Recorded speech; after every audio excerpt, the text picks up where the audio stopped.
Tonight on NewsWatch, tax wars. Should the richest Americans pay more to Uncle Sam? Is it fairness or class warfare? Plus, picking up the pieces, dramatic video from the deadly twister outbreak that slammed the Midwest. And war on Christians, believers in Nigeria murdered for their faith. We'll tell you who's behind the attacks. All this and more tonight on NewsWatch. Dueling tax plans take center stage in Washington.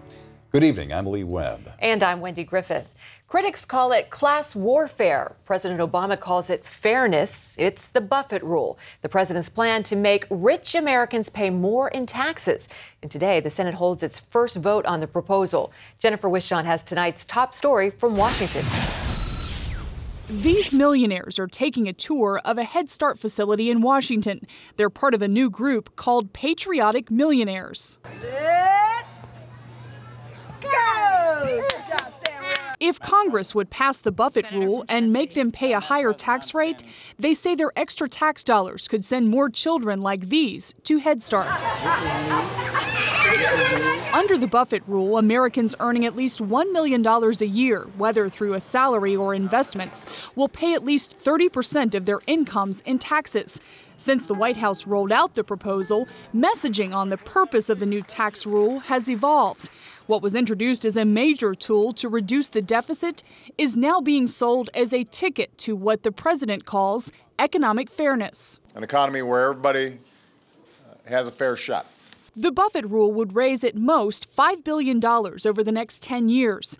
That's less than 1% of the $1.2 trillion federal deficit gap this year. It's not as though he thinks that this will solve all our problems. This is a political ploy aimed at achieving a specific aim, which is appealing to the 99%, not the 1%. Conservatives also question the president's definition of fairness. They point out that the top 1% of earners paid nearly 37% of income taxes in 2009. The top 5% paid almost 59%. Recently, Vice President Joe Biden called it the Romney Rule. It's part of a new political strategy to associate the expected GOP nominee with the wealthiest 1%, painting him as out of touch with regular Americans. President Obama suggests it could be called the Reagan Rule. Flanked by millionaires last week, he cited two speeches delivered in 1985 by Republican icon Ronald Reagan. He thought that in America, the wealthiest should pay their fair share, and he said so. I know that position might disqualify him from the Republican primaries these days. But what Ronald Reagan was calling for then is the same thing that we're calling for now.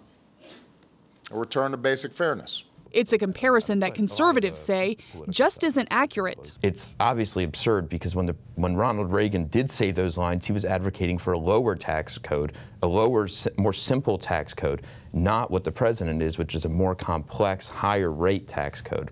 The Buffett rule has virtually no chance of passing the democratically controlled Senate, but the vote does put lawmakers on the record, which allows the president to draw a contrast.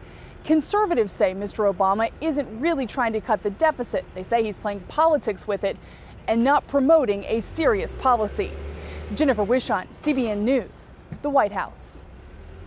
3 children are among the 6 people who were killed by tornadoes this weekend. More than 100 twisters struck the heartland. A small town in Oklahoma was among the hardest hit. Mark Martin reports.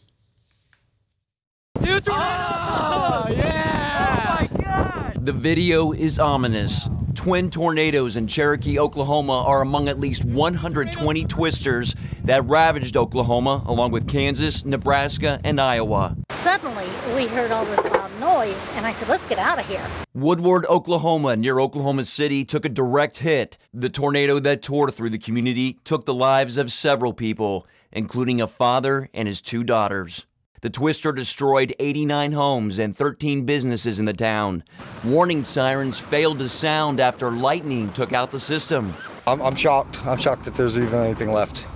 I mean, it's just total destruction out here. Neighbors clean up while crews search for survivors.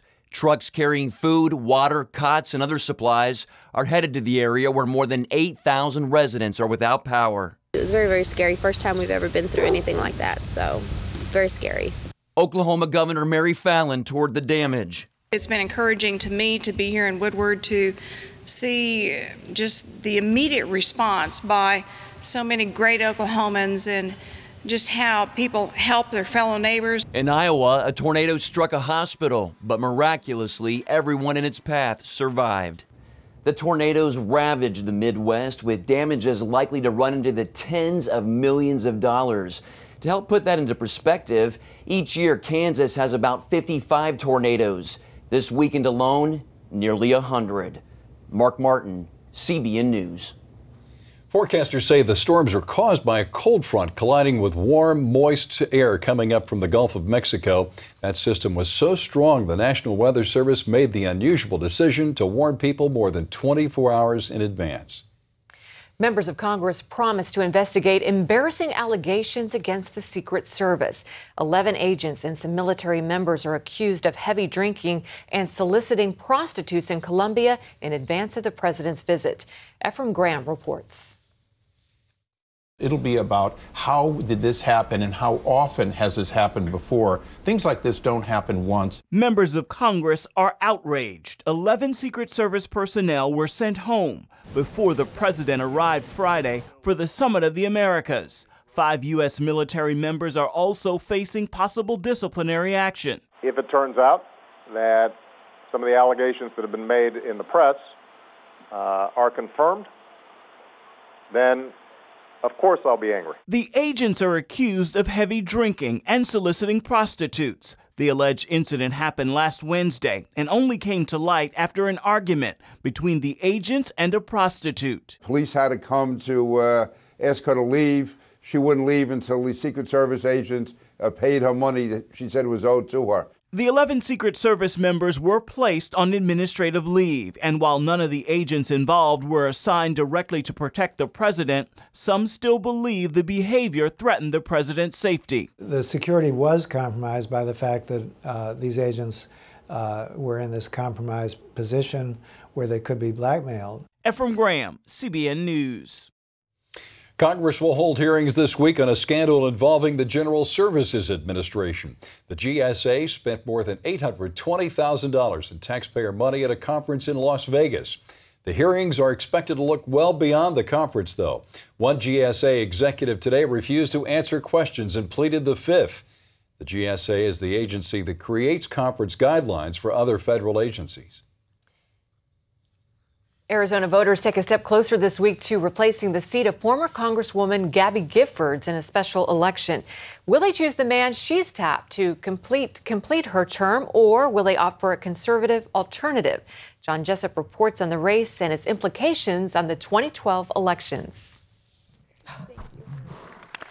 When Gabby Giffords offered her emotional goodbye to focus on her recovery, it left many in her home state sad to see her leave politics. Although I'm a Republican, I hate to see her go because she did a lot for us. But it also opened the door for a hotly contested race in a perennially competitive swing district. Voters will choose between 4 Republicans in Tuesday's primary. The winner will go on to challenge the only Democrat in the special election, Ron Barber.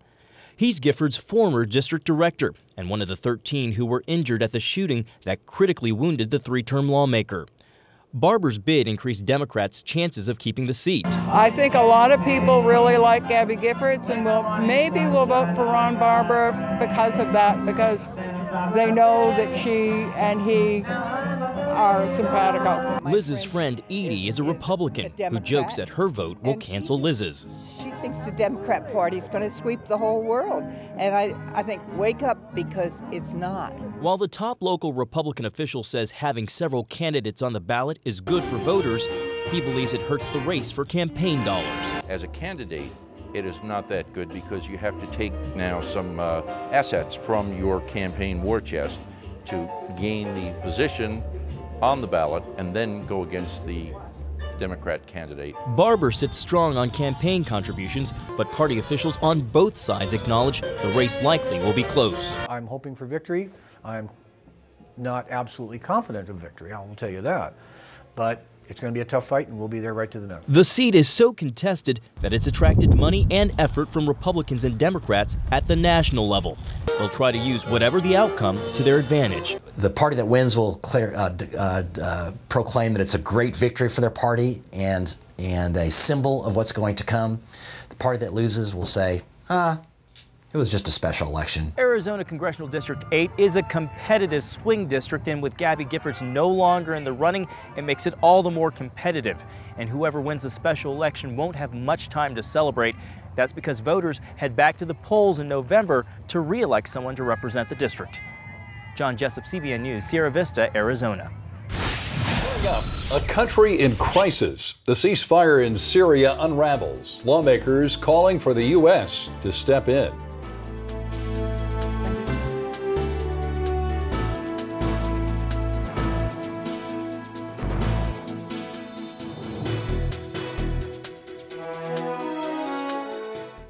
Hi, Anthony Sullivan here for the Sticky Buddy, the sticky roller that has the power of glue without the goo. Dog hair, cat hair, spouse hair, mouse hair, cookie crumbs, kitty litter, birdseed or lint, it doesn't matter. Then just rinse it, dry it, and it's sticky all over again. It's perfect for quick cleanups and easily removes pet hair, dust, and lint from upholstery and pillows. Use it on all types of fabrics, even silk and suede, and it doesn't leave a sticky residue. Sticky Buddy has little rubber fingers that reach deep into your carpet. Use short strokes to gather the hair, then just flip it, roll it, and watch the hair stick to it. Then when it's full and dirty, just rinse it, dry it, and it stays sticky. Clothes, couches, comforters or car seats, keep your interior looking new, and say goodbye to crumbs on the car seat. Then just wash it, dry it, and it's super sticky and strong all over again, saving you money. For litter boxes, it's a must. Cats and dogs will love you even more if you use it as a pet brush. The Sticky Buddy normally sells for $20.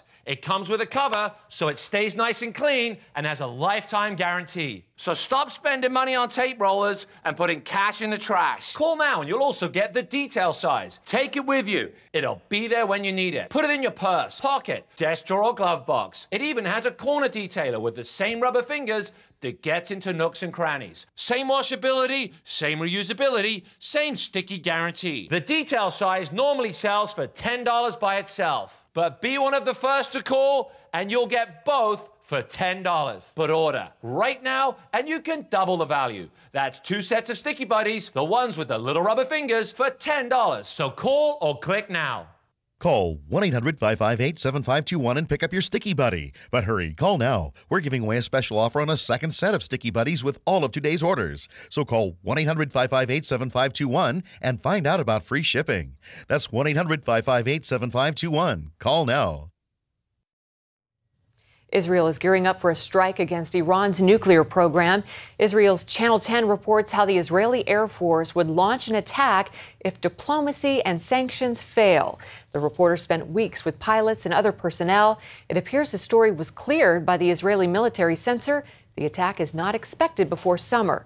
Israel is concerned that a strike would lead to war and that Iran's proxy Hezbollah would launch missiles against northern Israel. Israel became a no-fly zone for pro-Palestinian activists over the weekend. Israeli authorities stopped hundreds from flying into Israel. It was all part of a campaign to promote travel to what they call Palestine. Israel was concerned about a large influx of protesters based on deadly confrontations with such groups in the past. Jewish activist Baruch Marzel said Israel has to guard against anti-Semitism.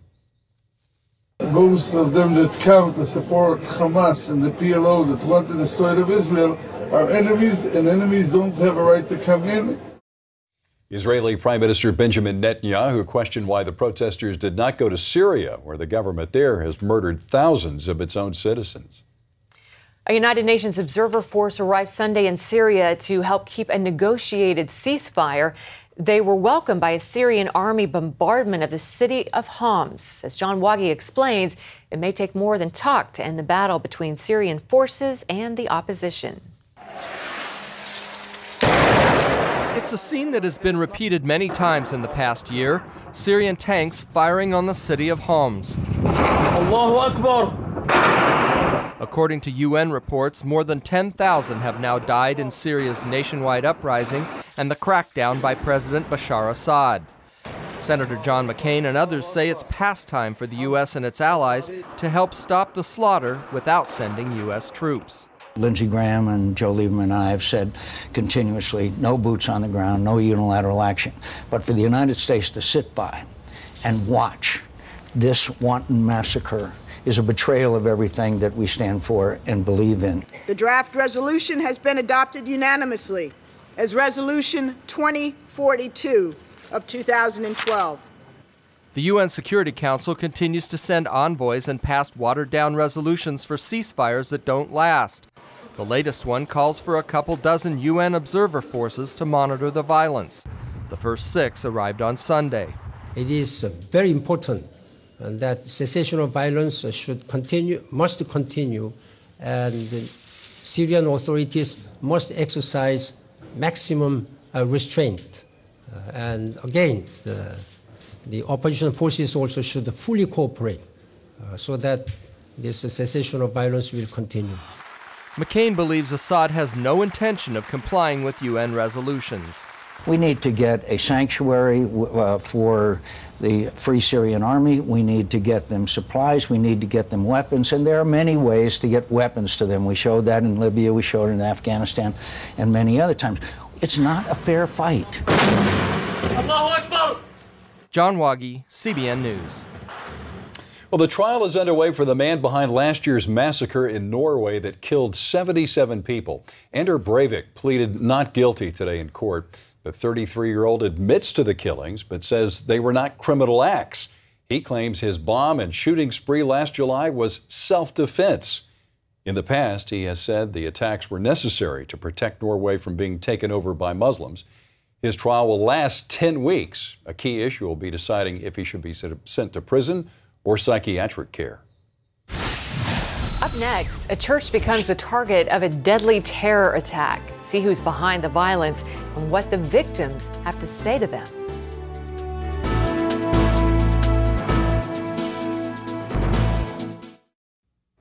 If you have diabetes and you're on Medicare, call now for a new pain-free meter. These new meters are more accurate, they're easier to use, and the best news is you don't have to prick your fingers anymore.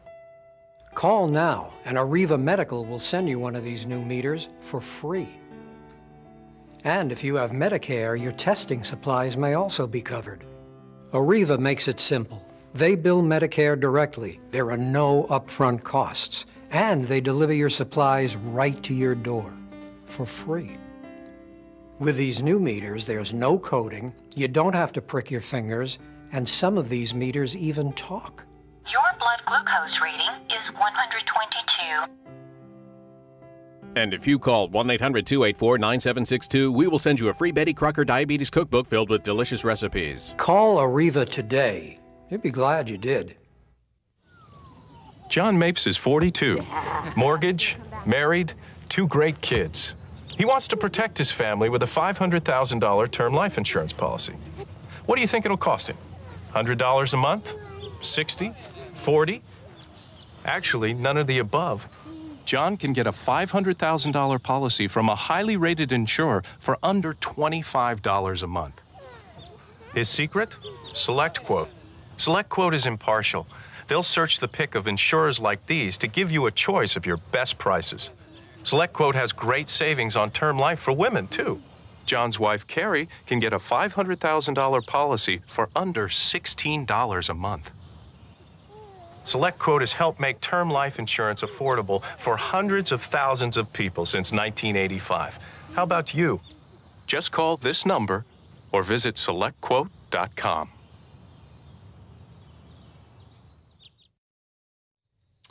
An African group linked to al-Qaeda declares war on Nigeria's Christians. Islamic fighters have killed scores in multiple attacks on Christian homes and churches. There have been calls for revenge, but also forgiveness. George Thomas brings us tonight's Focus Report from Kano, Nigeria.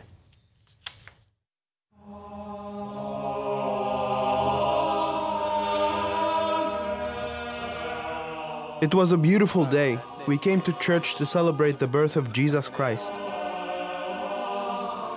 People started coming as early as 6 in the morning. It was going to be a joyous occasion.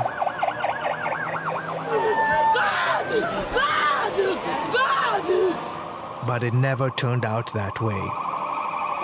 A suicide bomber in a vehicle packed with explosives drove up this busy street and stopped in front of the church. Uche Bonaventure and his 17-month-old son had just walked out the church front doors when the bomb exploded. The explosion threw me back and my son was hurled across the other side. Around me I could see bodies on fire. Within minutes, husbands became widowers, wives became widows, children became orphans, and parents were childless. The suicide bomber knew precisely when to strike. It was shortly after 8 o'clock that Christmas morning, as one service was just concluding and the next one was about to begin. 26 of the 44 people who died that day attended St. Teresa's Church. The people who carried out this attack are under the influence of the devil. They have only evil in their heart and they want to divide us. The radical Muslim group Boko Haram claimed responsibility for this and several more attacks in other parts of Nigeria that Christmas Day. Boko Haram's goal is to turn Africa's most populous nation into an Islamic country. I am very angry at them. We didn't do anything to deserve this, but if they are trying to get me to respond out of anger, I will not. He and his son spent several weeks in the hospital recovering from third-degree burns. Today, you'll find him and his family praying for their attackers. I want God to touch their hearts so that they will know that what they are doing is not good. A sentiment echoed in Father Achi's sermons about the importance of forgiveness. I have personally forgiven them, but what I need from Boko Haram is that they should repent and stop doing this evil work and confess. That, however, isn't likely to happen anytime soon. In January alone, Boko Haram struck 21 times, killing more than 250 people. 900 plus have died in recent months in multiple attacks around the country. 200 miles north of St. Teresa's Church, Esther Garba. So many people love my husband. He loved to share the gospel with others. Isaac Kuri. They would not let me see my father's body. He was beyond recognition. Margaret Frames. He was shot in the mouth, in the elbow, and in the back. And Salamatu Joshua. I am asking God to bring peace to our city. Are blanketing northern Nigeria's most important city of Kano with prayer. On January 20th, 26 days after the Christmas Day massacre, Boko Haram killed 185 people in a string of coordinated attacks in Kano. It was the group's deadliest strike to date. Among the dead were the loved ones of these Christian families. I can't do anything to bring my husband back. All I can do is trust in God. The Bible says we should love our enemies and pray for them. A Boko Haram spokesman has declared war on Nigeria's government, the security services, and the country's Christians. In a video released online, he says, "I enjoy killing anyone that God commands me to kill, the way I enjoy killing chickens and rams." In January, the group gave Christians 3 days to leave the north or be attacked. And the Christians in the state of Kano are very, very much on edge. So many of them are beginning to consider the idea of leaving the state and moving south. We spoke to some of them who are very fearful and concerned that the security apparatus is not in a position to protect them. Nigeria is evenly split between Christians in the south and Muslims in the north. Kano is overwhelmingly Muslim. Extremist groups routinely use this city and the surrounding areas as a base of operation. It is very difficult to share the gospel here in the extreme northern parts of Nigeria. Joshua works quietly as an evangelist in northern Nigeria. CBN News agreed to conceal his identity to protect him. He says the indigenous people consider Christians here as invaders and members of a Western religion. I was born and raised here. I'm part of the North, yet because I'm a Christian, I am viewed and treated as a second, third, or fourth-class citizen. And now he fears Boko Haram is trying to spark a religious war by provoking Christians into attacking Muslims. Some Christian neighborhoods are taking measures to defend themselves. Others rely on God for protection and take comfort in His word. Even when I walk through the dark valley of death, I will not be afraid, for you are close beside me. George Thomas, CBN News, Kano, Nigeria. CBNNews.com. News you want, when you want, 24/7. Stay current with up-to-the-minute stories. David Brody, CBN News, Capitol Hill. I don't have to wait for my news anymore. CBNNews.com at your fingertips all day long. I only watch the stories I want to see. I find the story, I click on it, and boom, I'm there. I'm Chris Mitchell reporting from Jerusalem. The source for your news, CBNNews.com. If you have diabetes and you're on Medicare, call now for a new pain-free meter. These new meters are more accurate, they're easier to use, and the best news is you don't have to prick your fingers anymore. Call now and Arriva Medical will send you one of these new meters for free. And if you have Medicare, your testing supplies may also be covered. Arriva makes it simple. They bill Medicare directly. There are no upfront costs. And they deliver your supplies right to your door for free. With these new meters, there's no coding, you don't have to prick your fingers, and some of these meters even talk. Your blood glucose reading is 122.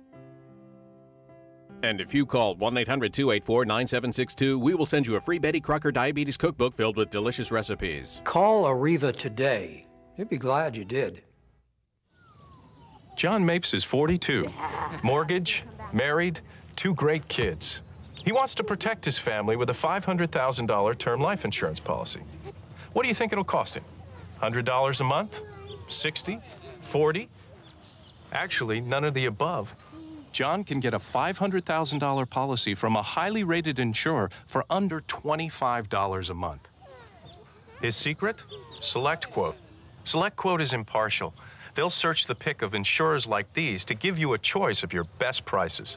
SelectQuote has great savings on term life for women, too. John's wife, Carrie, can get a $500,000 policy for under $16 a month. SelectQuote has helped make term life insurance affordable for hundreds of thousands of people since 1985. How about you? Just call this number or visit SelectQuote.com.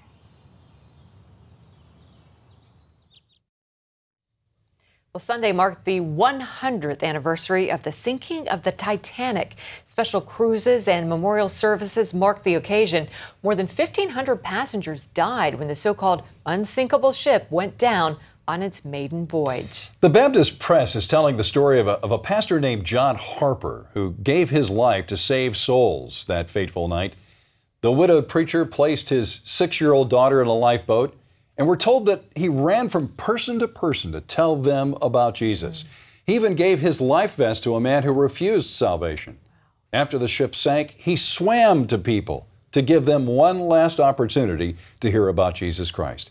At least one survivor said he rejected Harper's offer once, but then Harper tried again. And the second time, the man professed his faith in Christ. Is this an amazing story?